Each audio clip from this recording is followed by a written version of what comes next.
Hello viewers, আসসালামু আলাইকুম। SB tag Bangla সকলকে স্বাগতম।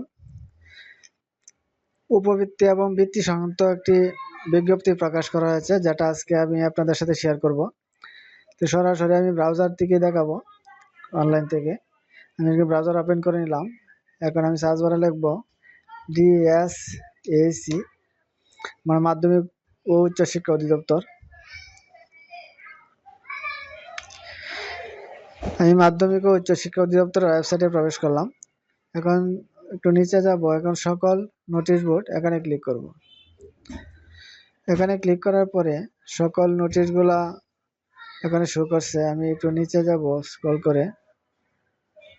এখানে আছে 2025-26 অর্থ বছরের দ্বিতীয় ধাপে মাধ্যমিক উচ্চ শিক্ষা অধিদপ্তরের রাজস্ব খাতভুক্ত বৃত্তি উপবৃত্তিপ্রাপ্ত শিক্ষার্থীদের বৃত্তি সংক্রান্ত সকল তথ্যাদি মিস সফটওয়্যারে যথাযথ প্রক্রিয়ায় স্ব শিক্ষা প্রতিষ্ঠান হতে এন্ট্রি এবং এন্ট্রিকৃত তথ্য সংশোধন সংক্রান্ত।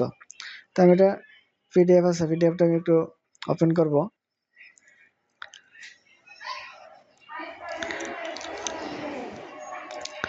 আমার পিডিএফ ফাইলটা ওপেন হচ্ছে।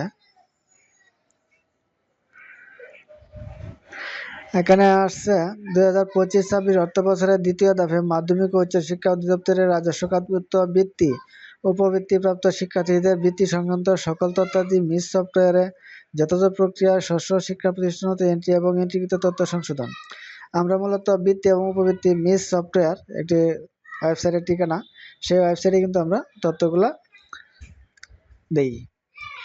উপযুক্ত বিষয়ের পরিপ্রেক্ষিতে 2025-26 অর্থ বছরের দ্বিতীয় ধাপে মাধ্যমিক উচ্চ শিক্ষা অধিদপ্তরের রাজস্ব খাতভুক্ত বিভিন্ন শ্রেণীতে মেধা, সাধারণ বৃত্তি, বিভিন্ন ধরনের উপবৃত্তি, সংখ্যালঘু সম্প্রদায়, উপজাতীয়, দৃষ্টি প্রতিবন্ধী, প্রতিবন্ধী, অটিস্টিক ও পেশামূলক এবং মাদ্রাসা শিক্ষা বোর্ড হতে বৃত্তিপ্রাপ্ত হয়ে সাধারণ শিক্ষায় নিয়মিত অধ্যয়নরত শিক্ষার্থীদের বৃত্তির অর্থ ইএফটির মাধ্যমে শিক্ষার্থীদের ব্যাংক হিসাবে ব্যাংক অ্যাকাউন্টে প্রেরণ করা হবে। তাই বৃত্তি সংক্রান্ত সকল তথ্যাদি পত্রের সাথে সংযুক্ত প্রক্রিয়া ও নির্দেশনা যথাযথভাবে অনুসরণপূর্বক আগামী 9 এপ্রিল 2026 তারিখ হতে 30 এপ্রিল 2026 তারিখের মধ্যে বৃত্তির মিস সফটওয়্যারে নির্ভুলভাবে এন্ট্রি এবং এন্ট্রিকৃত তথ্য সংশোধনের জন্য সংশ্লিষ্ট সকল প্রতিষ্ঠান প্রধান ও দায়িত্বপ্রাপ্ত কর্মকর্তাগণকে নির্দেশক্রমে অনুরোধ করা হলো।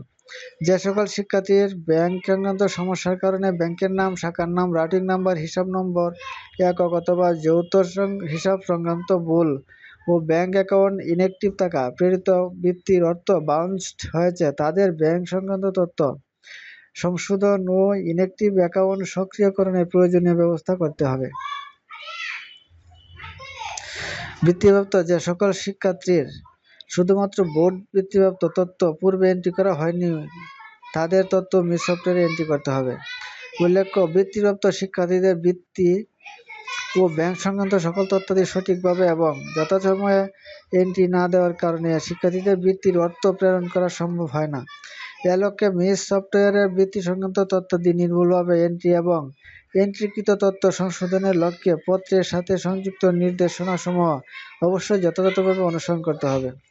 বৃত্তির তথ্য এন্ট্রি এবং এন্ট্রিকৃত তথ্য সংশোধনের ক্ষেত্রে কোনো ভুল বা অনিয়ম পরিলক্ষিত হলে প্রতিষ্ঠান প্রধান এবং দায়িত্বপ্রাপ্ত কর্মকর্তাগণ দায়ী থাকবেন।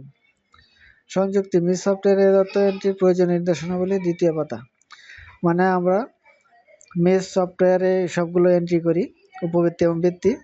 এটা নতুন যাদের উপবৃত্তি এবং বৃত্তি আছে তথ্য এন্ট্রি দিতে পারবে এবং যাদের ভুল আছে তারাও সংশোধন করে নিতে পারবে এবং নাম, ব্যাংকের নাম যদি সমস্যা থাকে সংশোধন করতে পারবে। যদি কারো টাকা না ঢুকে তারপরেও এটা আপডেট করতে পারবে।